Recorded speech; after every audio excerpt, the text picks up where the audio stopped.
Hey, podcast family, welcome to another episode of Motherhood in Black and White. I'm Kaanji. And I'm Tara. Happy Thanksgiving. This is a week where we're not only giving thanks for good food and good family and fun, but thanks for surviving 2020 thus far. Thus far, that's right. We got a few more days to go.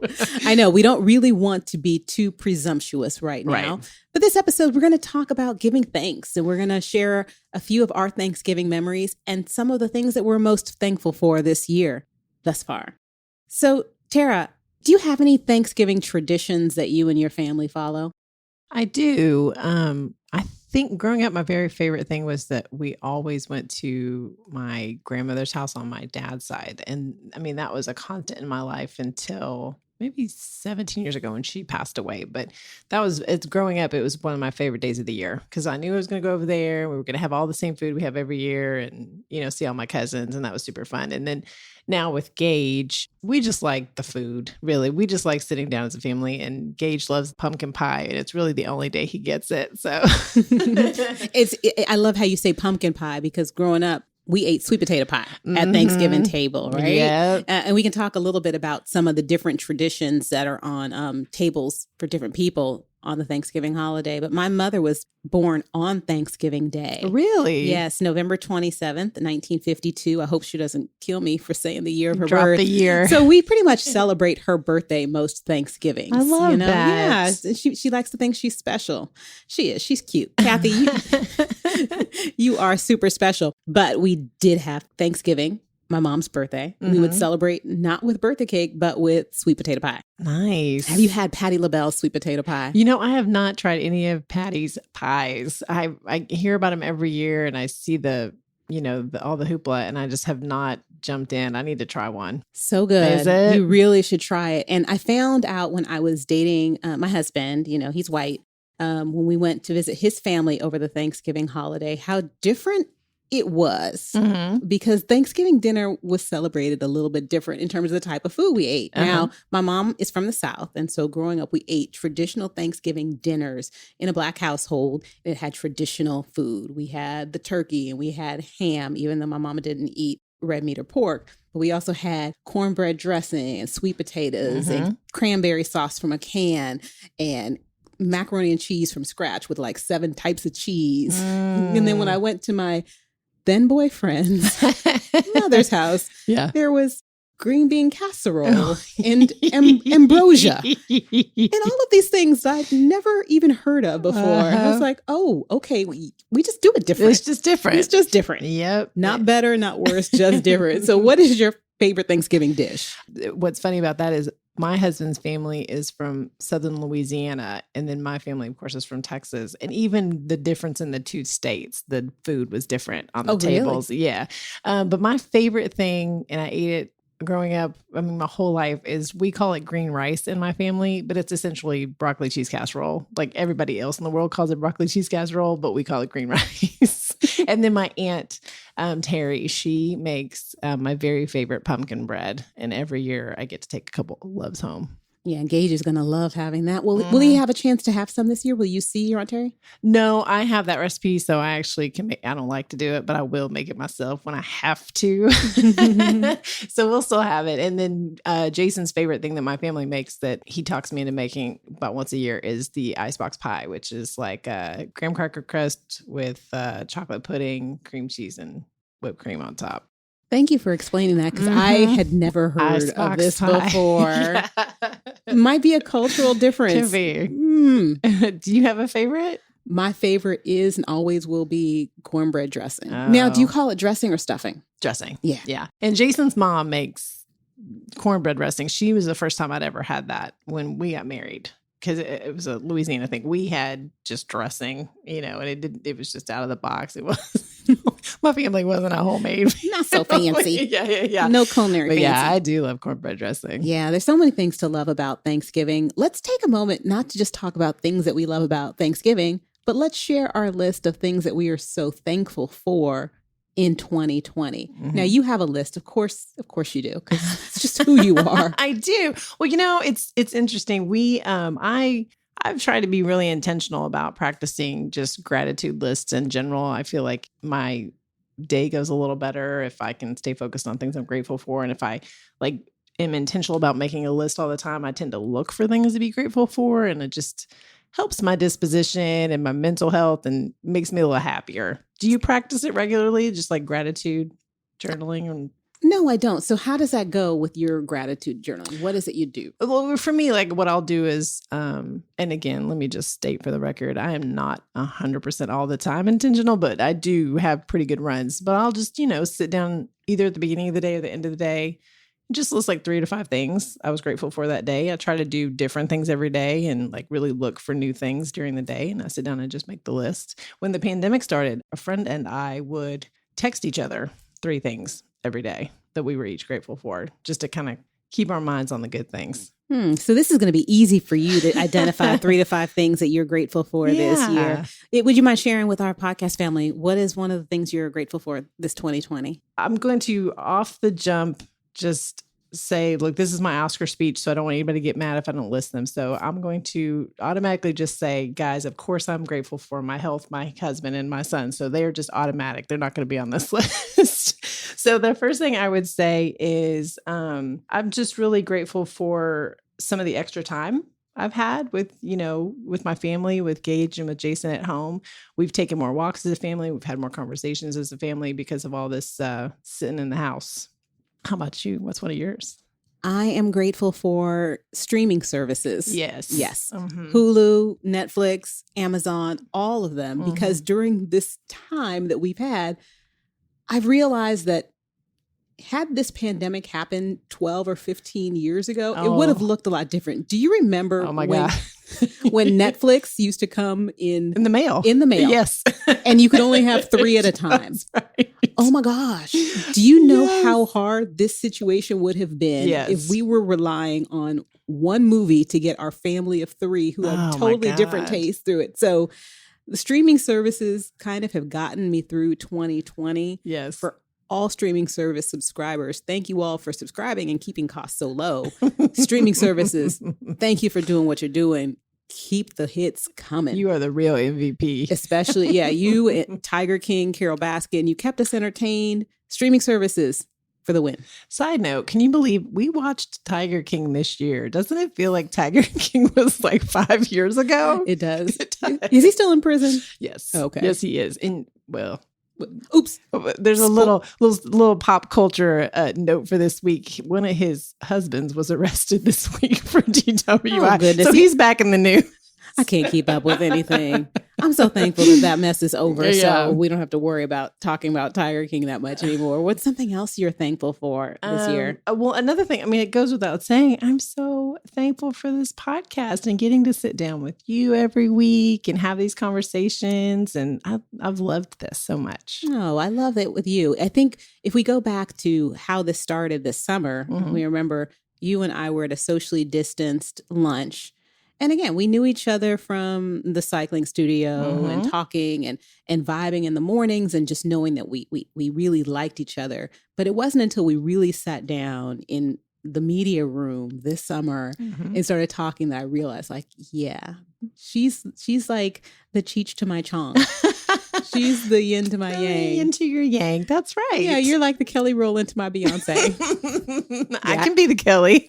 Good, because I'm okay with it. I'm gonna be the Beyonce. No, it's so great. No, so we I thank you, and I thank everyone who is listening, and so please, click and download and subscribe. Since we are on all listening platforms, subscribe so you can kind of stay in touch with me and Tara as we go through the rest of 2020 and move on with so many new experiences in 2021. Absolutely. Yeah. And I feel so badly because all of your list is poignant and wonderful. Mine's basically trash. So another thing, and of course, family, friends, I'm so thankful for you. But another thing that I'm really, really thankful for in 2020 that I took for granted is spandex. Yes. But I also realized in October of 2020 that spandex does have a limit. For so many months, I was relying on spandex to kind of do its thing. as I gained the COVID-15, and then it became the COVID-20. And then I got to a point where I was like, oh, no, spandex is not one size fits all. But spandex, thank you so much for holding me down and holding me in. Yeah, I considered yoga pants as being another MVP of the year. But, yoga pants let me down when I had to put regular pants back on. That was not working for me. Another thing on my list, and this will be kind of a funny one, but are fun internet videos. So I'll give you my very favorite types. I am grateful for rescue pet videos. Oh. Yep. And I'm grateful I really love dance videos. You get me a good dance group together and I will watch those videos all day long. And then the Graham Norton interview clips that show up on Facebook all the time. Do you ever watch his interview show? No, who's Graham Norton? It's a talk show out of the UK. And I never watched the whole show, which I'm pretty sure I could on BBC, but they chop it up and put clips all over the internet. And so I'll start one, and then when it finishes, it just pops another one up. I mean, I can get sucked into those for you like just go an hour. You go down that rabbit hole. Do. Did you see the movie Social Dilemma on Netflix? Not yet. It's really important to watch it and somewhat fascinating because it talks about how these services and social media kind of start to learn what your habits are and they show you more and more of them to keep you engaged. Oh, yeah. So they are going to just keep showing you those rescue dog videos and groups dancing. Well, that totally tells me what's happening then, because anytime I go to the video tab on Facebook, that's all that's there is dance videos, rescue pets, and Graham Norton. So they know they're on to me. The world is on to you, Tara. Oh yeah, that's interesting. I would love to say, and continuing on my lighthearted take on 2020, that something I'm really thankful for is, of course, food delivery services. Yes. Because you have just kept me and my family alive this year. When we went under lockdown in March, we had just come back from spring break. And I remember we were on spring break when the pandemic kind of really, really took off, right? And we were in California trying to come back to Texas, and we were hearing stories from people about stores running low on supplies and no toilet paper and no water. And we realized we had nothing in our house, right? So when we came back home, it was the mad rush at 2:00 in the morning to the local 24-hour store to kind of see what they had left on the shelves and get that, thinking we were going to be under for like 2 weeks, maybe 3 weeks. Right. And then here we are, 8 months later, still surviving, thankful for that. But also realizing that had it not been for some of these amazing food delivery services and the people that put themselves at risk the last few months, all essential workers, to kind of keep all of us alive. So thankful for their understanding and their service and their willingness to do what was right for all of us and to keep us all going during this pandemic. Absolutely. Thank everybody for that, for sure. Another one on my list, I am grateful for my upcoming school break. I'm about to be wrapped on this semester, and I am going to be doing nothing.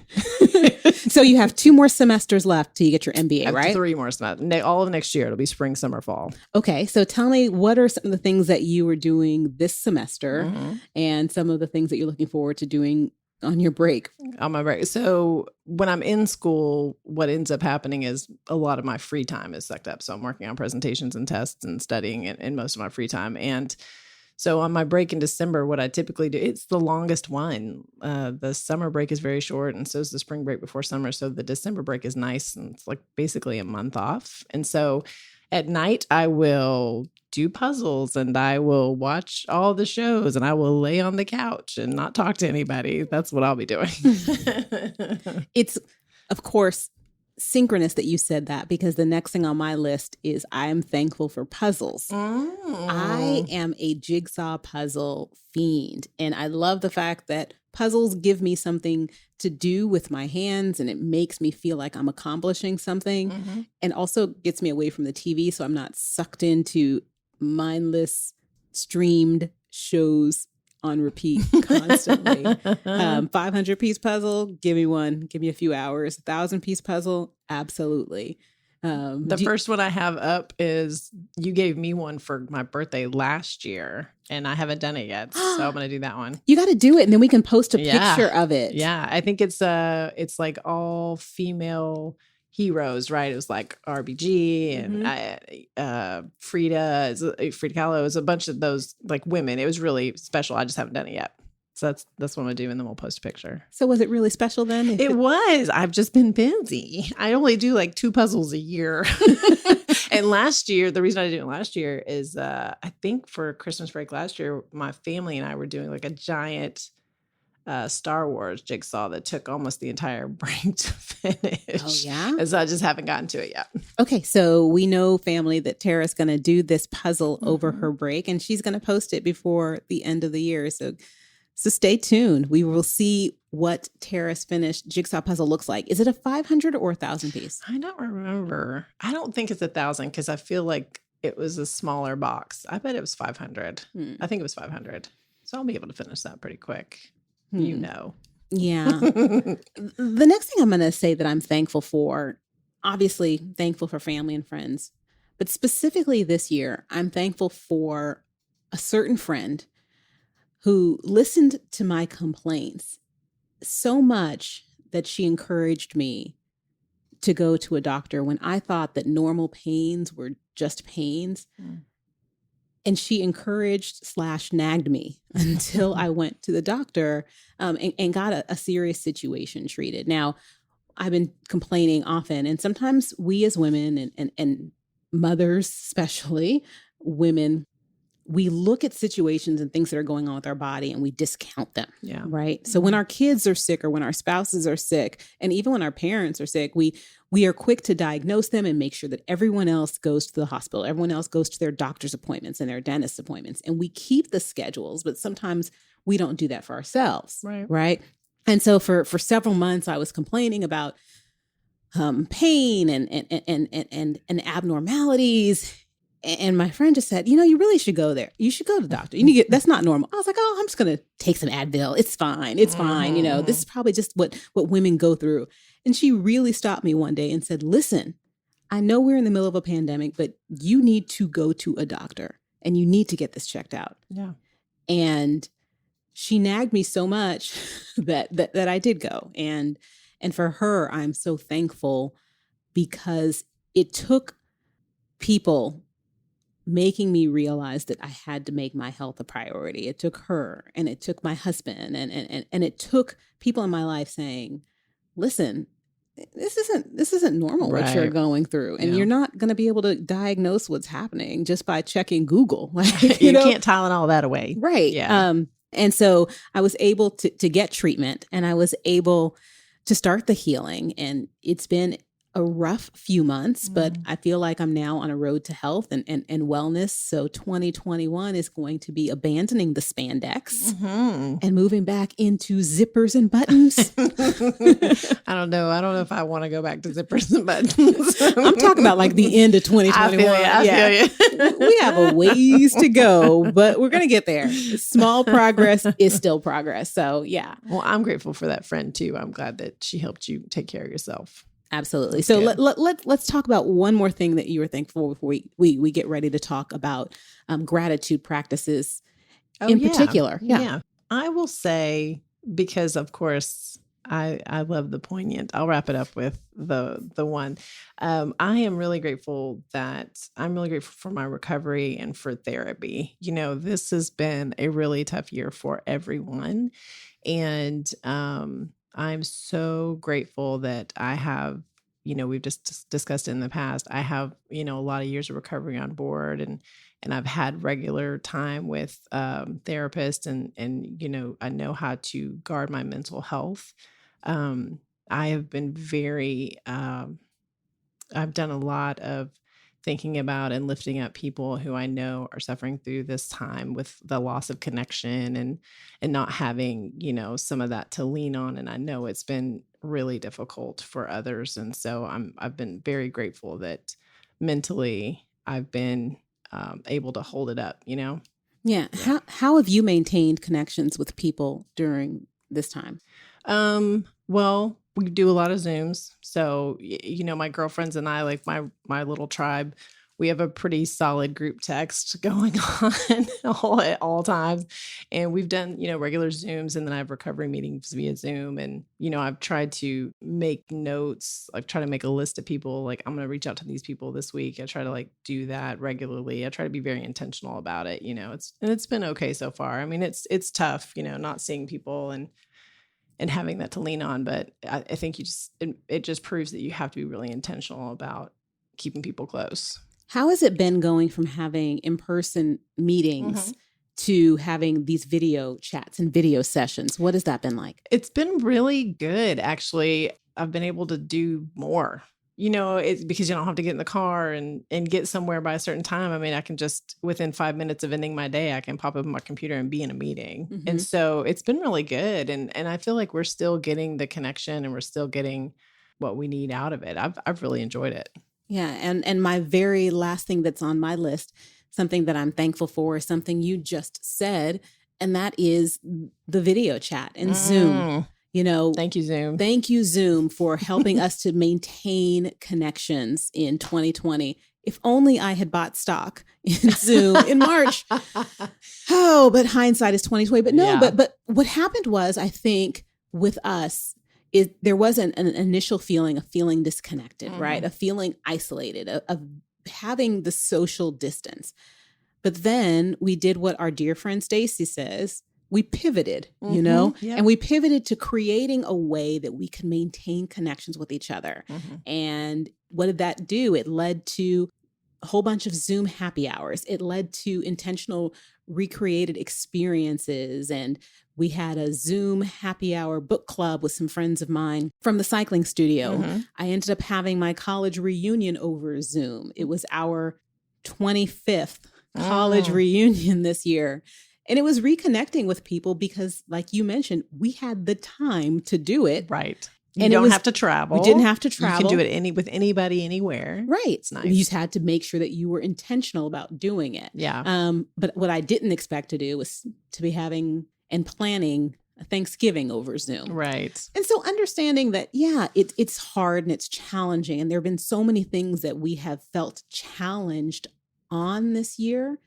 But understanding at the end of the day, it's about having the health and having the presence to still be able to make these statements and to celebrate this holiday. Yeah. So it's going to look different. It's going to be over Zoom. I'm not going to have my mom's sweet potato pie. I'm going to have Patti Labelle's pie. And we'll Zoom with her. But it's about being thankful for the ability to do that. So thank you to Zoom. And wasn't it what was the platform we used before Zoom that nobody uses anymore? Oh, there was WebEx and then GoToMeeting. Skype. What happened to Skype? I don't know. Well, isn't that the craziest part of this? Because we've talked about this before, is that all of a sudden we have all these new brands to talk about, all these new companies that just...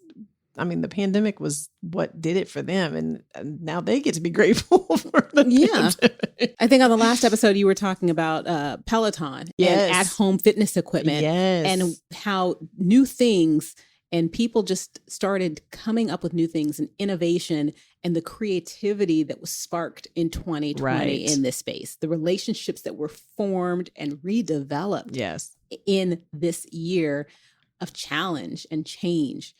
There were some things that happened in 2020 that kind of made all of us stop and pause and reflect. There were some really good moments in 2020. There really were. It's been one of the things about this year that's really made a difference for me, is that it's forced me to stop and really pay attention to the good news. Yeah. Yeah. And you talk about your practice of listening to and being intuitive with good news and gratitude. If you are listening and you want to learn about that practice, let's listen a little bit to Tara as she shares with us what that's like. Yeah. About 7 years ago, I got introduced to Brene Brown, and she's pretty well known now. But at the time, she was really starting to take off. And I did this online class with her. We were doing a study of her book called The Gift of Imperfection, which I would recommend for anyone. It really saved my life. And what she talked about is she's a research professor. She studies sort of like courage, shame, vulnerability, and empathy with people. And what she talked about in her data is that it was confirmed that there's concrete evidence that the people who are able to really lean into joy have one variable in common. And that variable is that they consistently tangibly practice gratitude. And then, so they asked Brene, like, what does that look like? And she kind of took people through it. It means you sit down and you make a daily list of things you were grateful for that day, 3 or 5 things, not a giant list, just a few things. Or maybe you sit at the table with your family at night and you all just name one thing each that you were grateful for that day. Or you can even practice it in your workplace. And she mentioned putting up a board with people's names and then having people put Post-its of what they're grateful for that person. In my office, we use Teams for inter-office chatter. And we have in my group, we have a kudos board and a thank you board. And so if somebody does something really awesome, you can go, tag them on that board and go, thank you to so-and-so for helping me out this morning. It was awesome. And I think just practicing gratitude, both saying thank you and just noting what you're grateful for, I think for me, it changes my mindset because like I said, I start looking for things to be grateful for. I start looking for things to put on that list. I start looking for ways to be thankful. And it just changes my whole mindset. Opens you up a lot. Yeah. How do you share that with Gage and also with Jason? With Gage, I don't know if it's as intentional, but when he gets in the car at the end of the day or when I get home, I ask him, like, what was your favorite part of your day today? Like, what was the best thing that happened today? Or what was something that was really exciting today? And he doesn't know I'm like making him practice gratitude, but I just, just he tell does me now. He does now. Yeah. But yeah, I just, I try to focus on that. Or if he's really down in the dumps, I try to ask him, well, what's going okay? Like, what's going well? I just try to redirect his thinking to, I know that this is bad, but let's talk about what the good part is, or let's talk about something that's good in your life. Yeah. I think that I try to share with Roman, and I try to model it myself. It's focusing on the joy. Yeah. It's so easy to let the voices of doom and gloom and despair and the bad news resonate and take over. But when you focus on the joy, your whole mindset shifts. Mm-hmm. And I try to say to him every day, like, today's going to be a great day. Yeah. And start the day off with that. And so it's not necessarily a gratitude mentality or mindset or shift, but maybe that's what I need to be more intentional about in my life and my daily practice. So thank you for sharing that too. Yeah, absolutely. And thank you, Patti Labelle, for those fantastic sweet potato pies. I am so excited to eat a slice or two. You're going to make me try them. You will. I'm going to try it. You should get some, or I will get one and I will drop it by your porch. Oh, okay. Okay. Porch pie. I'm in. And we can't wait to hear next week what you think of Patti Labelle sweet potato pies. I will try it. That's my assignment this time. Yeah. So during the Thanksgiving holiday, are you someone who puts your Christmas tree and holiday decorations up the day after Thanksgiving, or do you wait a little closer to Christmas? No, usually I put it up the day after Thanksgiving. I have been threatening to put it up for 3 weeks, and I just haven't had the time to do it because I was like, this year there's no rules, but I'm off for the entire week of Thanksgiving, so I'm going to put it up during the week. I'm going to put it up before. Can you take a picture and share it with our family on social media? My Christmas tree is my favorite thing in my house. Once a year, I love it. We're so excited for you for sharing that. So when do you put your Christmas tree up? We put our Christmas tree up the day after Thanksgiving. Yeah, that's the time. And then I had one question I was going to ask you earlier, and then we got off track. So one of the things I've talked about with my friends that might be a little different in a Black household versus a white household. What time do you eat Thanksgiving dinner? All day. Okay. We eat all day long. There is no dinner is served at 2 p.m. Listen. Okay. Dinner is all day. I will say this. Yeah. My favorite Thanksgiving memory was spending Thanksgiving with my mama's family in Nashville, Tennessee. Mm-hmm. And my uncle Lionel is a preacher. And, we do say grace before we have our Thanksgiving meal. And the whole family was there. Cousins, aunties, uncles, everybody was there. And the food was getting cold. My Uncle Lionel was just going on. And he gave this prayer over Thanksgiving that probably lasted a good 20 minutes. Because he had a full sermon. And he had a captive audience whose stomachs were growling. Right. So just know this, as we give thanks and we say grace over Thanksgiving meal, keep it short. Yeah, just real quick. Real quick. Thank you for this. Thank you for everybody. Let's eat. Like Brene Brown said, 3 to 5 things. That's right. good. And that's it. That's and right. both Tara and I are so thankful for you. We thank you for letting us be a part of your family and letting us be a part of your lives. We understand and we are so thrilled that you choose to spend your time with us each and every week. And we continue to look forward to more of these opportunities, more of these conversations. We're so thankful for you guys. Thank you for joining us each week. As usual, make sure you're listening to us. We're on just about every listening platform you can find us. We're on Apple, we're on Google, Spotify. You can find us on Amazon. We're on Audible. Wherever you're listening to us, if you'll just make sure that you either subscribe or follow us, whatever that platform requires, and please leave us reviews and comments. We love to read them. We see every one of them, and we're so grateful for you. And do us a favor, take a picture of your Christmas tree and share it with us on social media. You can tag us or you could send it to us. We would love to celebrate your holidays with you. Be good, be thankful, practice gratitude, and practice love. Guard your health, mental, physical, and spiritual, and take good care. Happy Thanksgiving. That was a good wrap up. Did you hear the cat the whole time? Yes. I did. Yes, I did. Is that going to be a problem? You're just going to have a cat in the background? Yeah. That's okay. You have a cat in the background. Where is, but the door's open. I know. I was like, Roman must be in his room. oh no. That's your hat. I was like, he never makes that much noise. Usually Roman's down on the